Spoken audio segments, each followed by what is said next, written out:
Bonjour, donc nous allons continuer notre travail sur le langage C, Maths C, matrice. Alors, c'est un wikibook. Nous sommes dans le chapitre Gauss-Jordan, partial pivoting.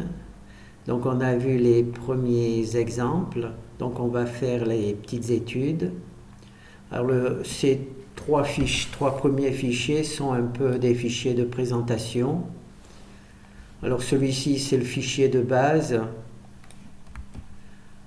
Je l'ai mis simplement pour que vous ayez un point de départ.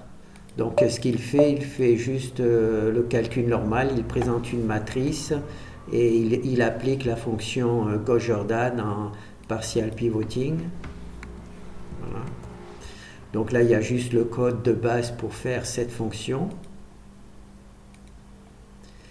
Dans le deuxième, on introduit la fonction Gauss-Jordan partial pivoting.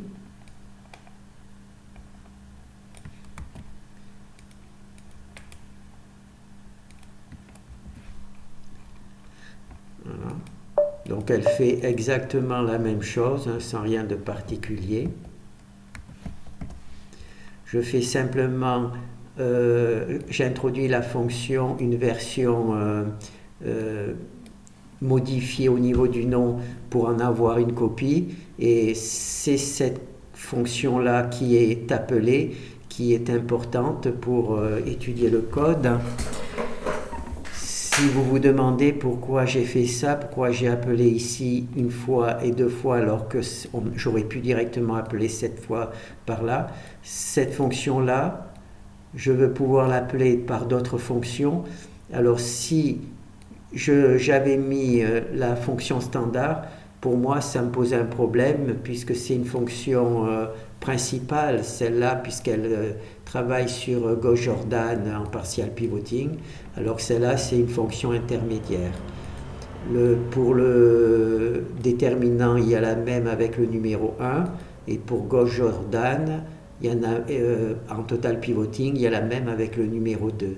Donc c'est pour ça que là j'ai mis le numéro 3, alors que j'aurais pu directement l'appeler simplement par là. Donc ça, ce fichier-là, il présente juste le code de cette fonction, qui est juste l'appel d'une seule fonction. D'accord? Voilà. Sinon, c'est toujours le même principe. Et là, c'est maintenant que l'on va voir le code. Alors, voilà, là maintenant on a le code de la fonction.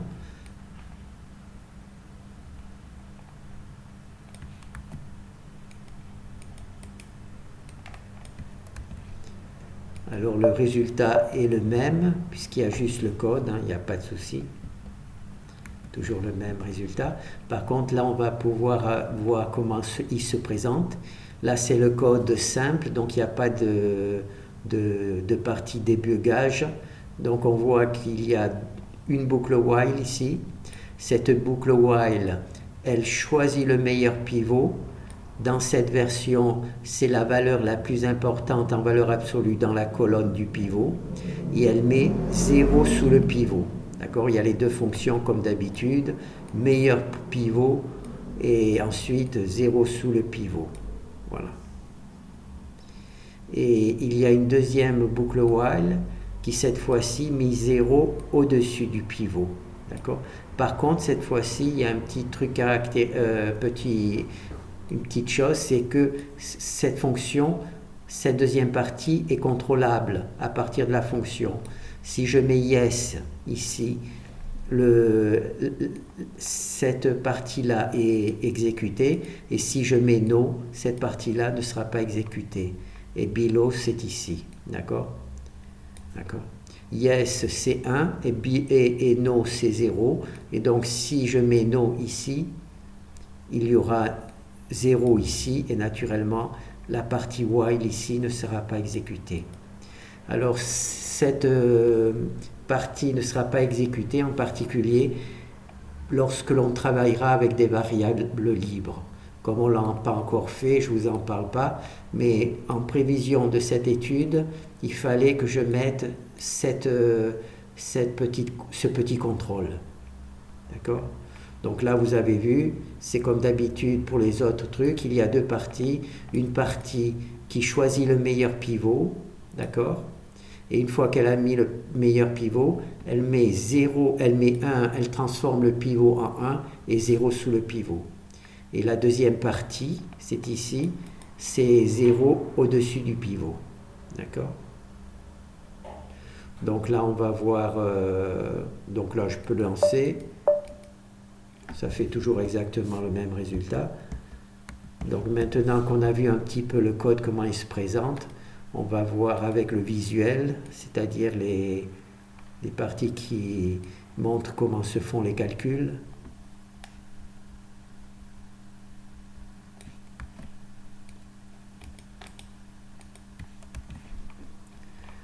Alors c'est parti. Alors là on a une matrice, d'accord? On tape sur Return.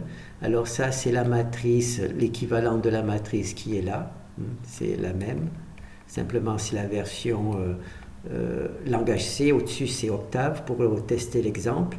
Alors on va dans un premier temps chercher le meilleur pivot pour cette matrice. Ici, il semble que le meilleur pivot, c'est 679, parce qu'on prend le pivot dans la colonne de pivot. Par exemple, ici, il y a 878, avec le total pivoting, c'est une des valeurs qui serait éventuellement prise, mais même, il y en a même une autre à 900, d'accord, ou 992. Mais comme ici on est dans le partial pivoting, la meilleure valeur c'est 679. Donc elle est placée ici après l'appel de la fonction meilleur pivot, d'accord? Et ensuite après l'appel de la fonction 0 under le pivot est mis à 1 et 0 sous le pivot, d'accord? Et ensuite bien entendu, là on est dans le pivot 1,1. Maintenant, on va aller dans le pivot de 2. Alors, le pivot de 2, c'est celui-là. Alors, la meilleure valeur, il semble que ça soit celle-là. Donc, c'est d'ailleurs ici. Le meilleur pivot, elle devient 743. D'accord? Et ensuite, on appelle la fonction 0 under le pivot. Ça met à 1 et 0 sous le pivot. Donc, ensuite, on passe au pivot 3,3. Alors, le pivot 3,3, c'est celui-là. Alors la valeur est déjà bonne, donc c'est déjà la meilleure valeur. Donc on met 1, on la transforme en 1 et on met 0 sous le pivot. D'accord? Alors ici on passe au pivot 4,4. C'est ici le pivot 4,4. On voit que la valeur est déjà bien installée, hein, c'est déjà la bonne valeur. Hein. 1500 est plus grand que 1100. Donc ici, on choisit comme meilleur pivot, c'est celle-là. Et ensuite, on met 0 sous le pivot, c'est-à-dire que le premier temps, le pivot est mis à 1, et ensuite, on met 0 sous le pivot. Ensuite, on va à la partie 5,5. La partie 5,5, c'est ici, 80, donc il n'y a qu'une seule valeur possible. Donc, le meilleur pivot, c'est tout simplement la valeur qui est installée. Et ensuite, on met 1 et 0 sous le pivot, mais comme il n'y a pas de valeur sous le pivot, et ben, le travail s'arrête et on obtient ça. D'accord? Donc là, on a une matrice triangulaire supérieure. D'accord? Donc ça, c'est la première partie.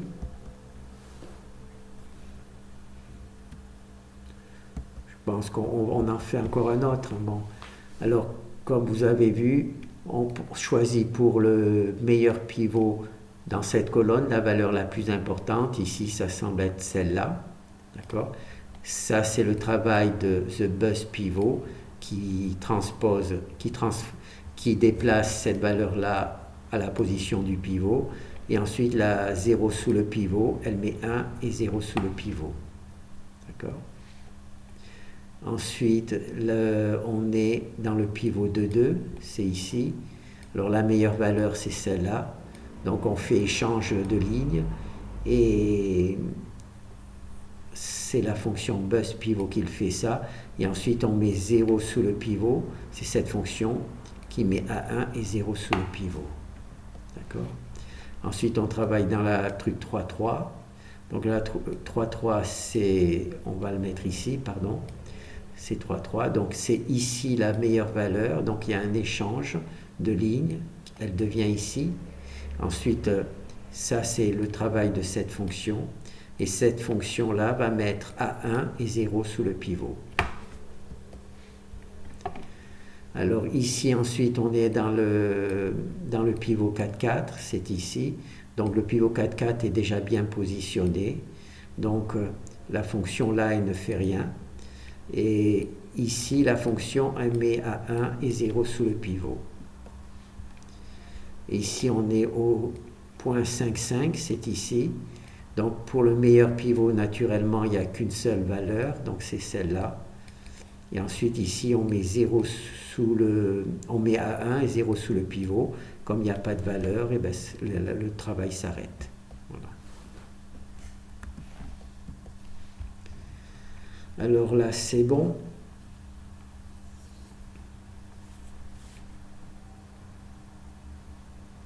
Et maintenant, ce que l'on va faire, c'est juste le dernier chapitre, la dernière fonction, pardon.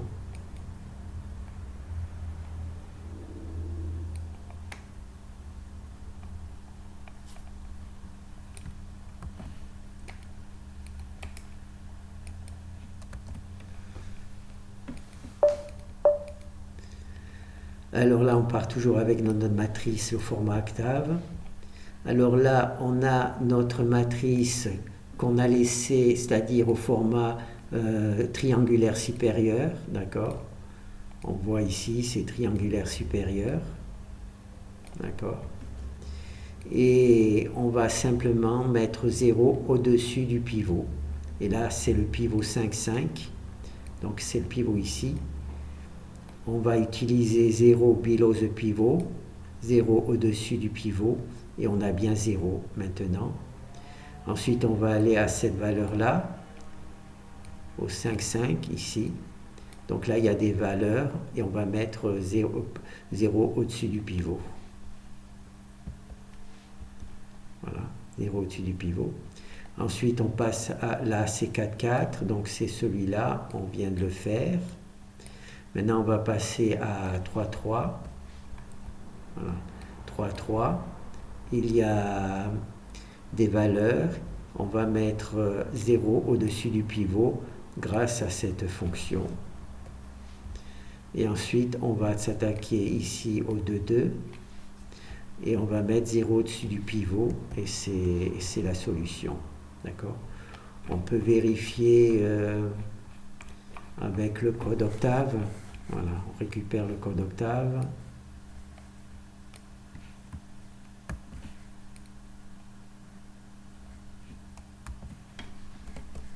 Voilà.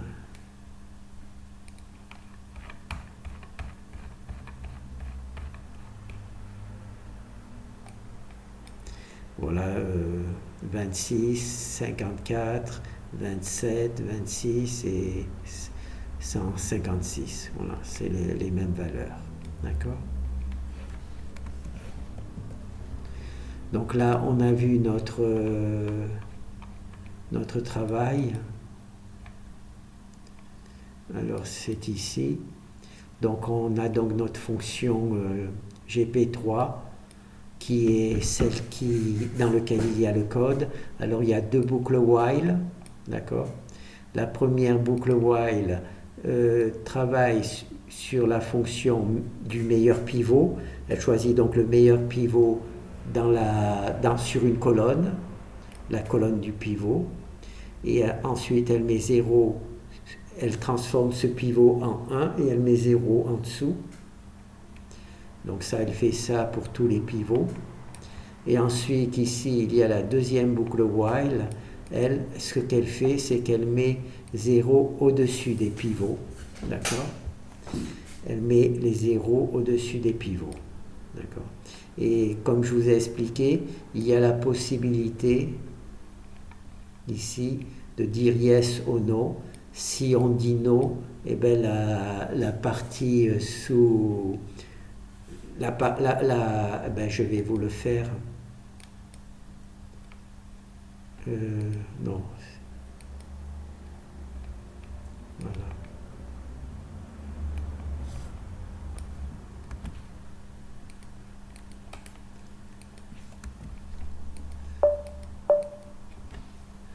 Voilà, donc là vous voyez que toute le travail, il y a marqué yes, et la partie sous le pivot et au-dessus du pivot ont été éliminés.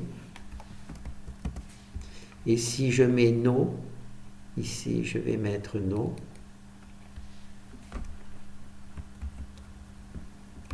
Je vais aussi le marquer dans le texte ici. Voilà.